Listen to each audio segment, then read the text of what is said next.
খালেদা জিয়ার মতো সারা বাংলাদেশ আজ অসুস্থ, বলছেন মির্জা আব্বাস। দুর্নীতিবাজদের লুটপাটের সুযোগ দিচ্ছে সরকার, বলছেন দুদু। জানাবো রিজভির আওয়ামী লীগ কানেকশন। এদিকে চলন্ত ট্রেনে তরুণীকে ধর্ষণ, রিমান্ডে 4 আসামি। এবং সর্বশেষ জানাবো ইউরোপে পাঠানোর নামে লিবিয়ায় নিয়ে নির্যাতন, দেশের টাকা আদায়, মূল হোতা মাহবুব গ্রেপ্তার। শুনছিলেন সংবাদ শিরোনাম, এবারে বিস্তারিত। খালেদা জিয়ার মতো সারা বাংলাদেশ আজ অসুস্থ, বলছেন মির্জা আব্বাস। বিএনপির স্থায়ী কমিটির সদস্য মির্জা আব্বাস বলেছেন, দেশটা খুব খারাপ অবস্থায় আছে। দেশনেত্রী বেগম খালেদা জিয়া যেমন অসুস্থ, তেমনি সারা বাংলাদেশ আজ অসুস্থ। বাংলাদেশের চারদিক থেকে অক্টোপাসের মতো বিদেশি শক্তি হাত বাড়িয়ে দিয়েছে, এদের কাছ থেকে আমাদের বাঁচতে হবে। আওয়ামী লীগের উদ্দেশ্যে মির্জা আব্বাস বলেন, দেশনেত্রী বেগম খালেদা জিয়া দেশে প্রথম সংসদীয় গণতন্ত্র দিয়েছেন। শহীদ রাষ্ট্রপতি জিয়াউর রহমান বাকশালের পেট থেকে আওয়ামী লীগকে মুক্তি দিয়েছিলেন। কয়েকদিন আগে ওবায়দুল কাদের বলেছেন, বিএনপি দাসত্বের মাধ্যমে ক্ষমতায় যেতে চায়। আমরা বলতে চাই, বিএনপি দাসত্বের মাধ্যমে ক্ষমতায় যেতে চায় না, বরং আপনারা দাসখত লিখে দিয়ে ক্ষমতায় টিকে আছেন। প্রধানমন্ত্রীকে উদ্দেশ্য করে তিনি বলেন, কয়েকদিন আগে ভারত গিয়ে যে চুক্তি করে এসেছেন, সে চুক্তি দিয়ে বাংলাদেশের কোনো স্বার্থ হাসিল হয়নি। আমাদের সারা বাংলাদেশে 54টি নদীর মুখ বন্ধ করে দিয়েছে ভারত। ফারাক্কা দিয়ে আমাদের নদী শুকিয়ে গেছে, পানি নেই। তিস্তা বাদ দিয়ে আমাদের পানি বন্ধ করে দেওয়া হয়েছে, সে সম্পর্কে কোনো কথাবার্তা নেই। দাসখত দিয়ে যারা ক্ষমতায় থাকতে চায়, তারা আজকে দেশে গণতন্ত্রকামী মানুষের বিরুদ্ধে নেমেছে। দেশনেত্রী বেগম খালেদা জিয়াকে আটক রেখেছে, বাংলাদেশের মানুষের উপর অত্যাচার নির্যাতন চালাচ্ছে। মির্জা আব্বাস অবিলম্বে বেগম খালেদা জিয়ার নিঃশর্ত মুক্তির দাবি জানান। দুর্নীতিবাজদের লুটপাটের সুযোগ দিচ্ছে সরকার, বলছেন দুদু। বিএনপির জাতীয় নির্বাহী কমিটির ভাইস চেয়ারম্যান শামসুজ্জামান দুদু বলেছেন, লাখ লাখ চোর ডাকাত ও দুর্নীতিবাজকে সরকার লুটপাটের সুযোগ করে দিচ্ছে, অথচ বেগম খালেদা জিয়াকে জামিন দেওয়া হচ্ছে না, দেশের বাইরে নিয়ে চিকিৎসার সুযোগ দিচ্ছে না সরকার। অবিলম্বে বেগম খালেদা জিয়ার মুক্তি না দিলে এবার স্বৈরাচারী শাসন ব্যবস্থাকে উৎখাত করা হবে। শামসুজ্জামান দুদু আরো বলেন, আমাদের দেশের সাবেক আইজিপি বেনজির আহমেদ ও সাবেক সেনাপ্রধান আজিজ আহমেদের মতো হাজারো দুর্নীতিবাজ তৈরি করে সরকার দেশকে অন্ধকারের দিকে নিয়ে যাচ্ছে। তারা লুটপাট করেও বিদেশে যাওয়ার সুযোগ পায়, অথচ অসুস্থ অবস্থায় থেকেও সাবেক প্রধানমন্ত্রী এবং বিএনপি চেয়ারপারসন বেগম খালেদা জিয়াকে বিদেশে চিকিৎসার সুযোগ দেওয়া হচ্ছে না। কি আজব দেশ তৈরি করেছে আওয়ামী লীগ সরকার। তাই এবার সবকিছু রুখে দিতে আগামী দিনের আন্দোলন সংগ্রামে সকল নেতাকর্মীকে ঐক্যবদ্ধ থাকার আহ্বান জানান তিনি। রিজভির আওয়ামী লীগ কানেকশন। রিজভির এখন বসন্তকাল চলছে, বিএনপিতে তার অবস্থান অত্যন্ত শক্ত হয়েছে। বিএনপি নতুন কমিটিগুলোতে তার জয় জয়কার, এমনকি তার মহাসচিব হওয়ারও গুঞ্জন শোনা যাচ্ছে। এরকম অবস্থায় রিজভির প্রতিপক্ষরা চুপচাপ বসে নেই, বরং তারা মনে করছে রিজভিকে যেভাবে আপোষহীন এবং আন্দোলনমুখী হিসেবে বিবেচনা করা হচ্ছে, বাস্তবতা তা নয়, বরং রিজভির সঙ্গে সরকারের একটি গোপন সম্পর্ক রয়েছে এবং সেই সম্পর্কের জেরেই রিজভি রাজনীতি করছেন। রিজভির সঙ্গে সরকারের গোপন সম্পর্কের ব্যাপারে বিএনপি নেতারা এখন শুধু খোঁজ খবরই নিচ্ছেন না, লন্ডনে পলাতক বিএনপির ভারপ্রাপ্ত চেয়ারম্যান তারেক জিয়ার কাছে এ সংক্রান্ত তথ্য প্রকাশ করেছেন। প্রশ্ন উঠেছে, রিজভি কত বড় সংগঠন, তিনি কি এলাকার প্রতিনিধিত্ব করেন এবং এলাকায় তার জনপ্রিয়তা কি? এই সমস্ত প্রশ্ন নিয়েই এখন কর্মীদের কাছে যাচ্ছেন রিজভি বিরোধী নেতারা। তারা বলছেন যে অন্যরা মিছিল করলে তাদেরকে গ্রেপ্তার করা হয়, রিজভিকে কেন গ্রেপ্তার করা হয় না? রিজভি মাত্র একবার গ্রেপ্তার হয়েছিলেন, তারপর জামিন পান। 28 অক্টোবর যখন বিএনপি নেতাদের ঢালাওভাবে গ্রেপ্তার শুরু হয়, তখনও রিজভি কিভাবে বাইরে ছিলেন? এ সময় রিজভি মিছিল করেছেন সরকারের সঙ্গে একটি গোপন এবং প্রচ্ছন্ন সম্পর্কের কারণে এটি সম্ভব হয়েছে বলে বিএনপি নেতাদের দাবি। বিএনপির একাধিক নেতা দাবি করেছেন, আওয়ামী লীগের একাধিক গুরুত্বপূর্ণ নেতার সঙ্গে রিজভির গোপন সম্পর্ক রয়েছে, আর এই কারণেই রিজভিকে গ্রেপ্তার করা হয় না, তার আন্দোলনকে প্রশ্রয় দেওয়া হয়। রিজভির আন্দোলন নিয়েও বিএনপি নেতারা প্রশ্ন তুলেছেন। তারা বলছেন, হঠাৎ করে একটি মিছিল করা বা দলীয় কার্যালয়ের নিরাপদ স্থানে থেকে প্রতিদিন গণমাধ্যমের সামনে মুখরোচক কথা বলা রাজনীতি নয়।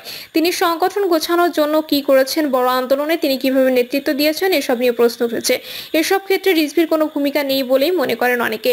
বিএনপির একজন নেতা মনে করেন, রিজভি দলীয় কার্যালয়ে পাহারা দেন বটে, তাছাড়া হঠাৎ করে ঝটিকা মিছিলের নামে একটি উত্তাপ সৃষ্টি করা ছাড়া তার কোনো কর্মকাণ্ড নেই। রিজভি এই ঝটিকা মিছিলগুলো করেন সরকারের সঙ্গে যোগসাজশ করে। সরকার রিজভিকে দিয়ে প্রমাণ করতে চায় যে বিরোধী দল সক্রিয়, তাদের কর্মসূচিতে বাধা দেওয়া হয় না। বিরোধী দল যে রাজনীতিতে সক্রিয় আছে, এটা প্রমাণ করা হয় রিজভিকে দিয়ে। রিজভি সরকারের কাছ থেকে নানা রকম সুযোগ সুবিধা পায় বলেও বিএনপির কোনো নেতা দাবি করছেন। তবে রিজভিপন্থীরা এই ধরনের বক্তব্যকে অস্বীকার করেছেন। তারা তারা মনে করেন রিজভী আপসহীন নেতার এক প্রতীক। শুধু এখন নয়, ১/১১ থেকেই রিজভী বিএনপি রক্ষার জন্য নিরলস ত্যাগ স্বীকার করেছেন। শুধু রিজভী নয়, তাই পরিবারের ত্যাগ বিএনপিতে একটি বড় প্রেরণা বলেও বিএনপির কোনো নেতা দাবি করেন। কর্মীদের কাছে রিজভী গত কয়েক বছরে ব্যাপক জনপ্রিয়তা অর্জন করেছেন। তার জনপ্রিয়তা নষ্ট করার জন্য রিজভীর বিরুদ্ধে অপপ্রচার করা হচ্ছে বলে কেউ মনে করে। চলন্ত ট্রেনে তরুণীকে ধর্ষণ, রিমান্ডে 4 আসামি। সিলেট থেকে চট্টগ্রামগামী উদয়ন এক্সপ্রেস ট্রেনে এক তরুণীকে ধর্ষণের মামলায় 4 জনকে গ্রেপ্তার করা হয়েছে। চট্টগ্রামের জুডিশিয়াল ম্যাজিস্ট্রেট নুরুল হারুন আজ দুপুরে তাদের প্রত্যেককে 2 দিনের রিমান্ড মঞ্জুর করেন। চট্টগ্রাম রেলওয়ে থানার ভারপ্রাপ্ত কর্মকর্তা এস.এম. শহীদুল ইসলাম জানান, গ্রেপ্তারকৃতদের 5 দিনের রিমান্ডের আবেদন করা হয়েছিল, তবে আদালত প্রত্যেকে 2 দিনের রিমান্ড মঞ্জুর করেছেন। গত 26শে জুন ভোরে সিলেট থেকে চট্টগ্রামগামী উদয়ন এক্সপ্রেসে 19 বছরের এক তরুণীকে ধর্ষণের অভিযোগ পাওয়া যায়। ঘটনার দিনই রেলওয়ে পুলিশ জামাল, শরীফ ও রাশেদকে ট্রেন থেকে গ্রেপ্তার করে এবং পরদিন আব্দুর রবকে নোয়াখালী থেকে গ্রেপ্তার করা হয়। ঘটনার সাথে জড়িত থাকার কারণে ট্রেনের পরিচালক আব্দুর রহিমকে সাময়িক বরখাস্ত করা হয়েছে। ধর্ষণের ঘটনাটি ঘটে গত 26শে জুন ভোর 4:30টার দিকে, যখন ট্রেনটি লাকসাম এলাকা পার হচ্ছিল। যদিও ঘটনা ভোরে ঘটে, তবে বিষয়টি জানাজানি হয় সন্ধ্যার পর। উদয়ন এক্সপ্রেস সিলেট থেকে মঙ্গলবার রাত 10টায় চট্টগ্রামের উদ্দেশ্যে রওনা দেয় এবং পরদিন সকাল 8টায় চট্টগ্রামে পৌঁছায়। এই ঘটনার পর চট্টগ্রাম সিলেট রুটে চলাচলকারী উদয়ন ও পাহাড়িকা এক্সপ্রেসে খাবার সরবরাহকারী এসও কর্পোরেশনের ক্যাটারিং সার্ভিস স্থগিত করা হয়েছে। রেলওয়ে পূর্বাঞ্চলের প্রধান বাণিজ্যিক ব্যবস্থাপকের কার্যালয় থেকে এই আদেশ জারি করা হয়। ইউরোপে পাঠানো নামে লিবিয়ায় নিয়ে নির্যাতন, দেশে টাকা আদায়, মূল হোতা মাহবুব গ্রেপ্তার। ইউরোপে পাঠানোর কথা বলে লিবিয়ায় আটকে রেখে অমানবিক নির্যাতন করে দেশের স্বজনদের কাছ থেকে লাখ লাখ টাকা মুক্তিপণ আদায়কারী চক্রের প্রধান মোহাম্মদ মাহবুব পাঠানকে গ্রেপ্তার করা হয়েছে। গত 28শে জুন রাতে হযরত শাহজালাল আন্তর্জাতিক বিমানবন্দর থেকে তাকে গ্রেপ্তার করে পুলিশের অপরাধ তদন্ত বিভাগ।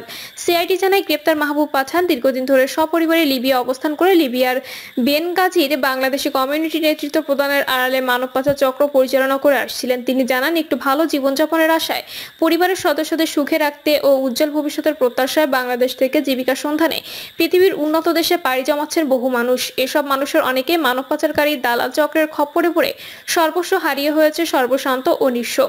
মানব পাচারকারী চক্রটি বাংলাদেশিদের উন্নত জীবনের প্রলোভন দেখিয়ে ইউরোপে পাঠানোর কথা বলে লিবিয়া নিয়ে গিয়ে আটক করত।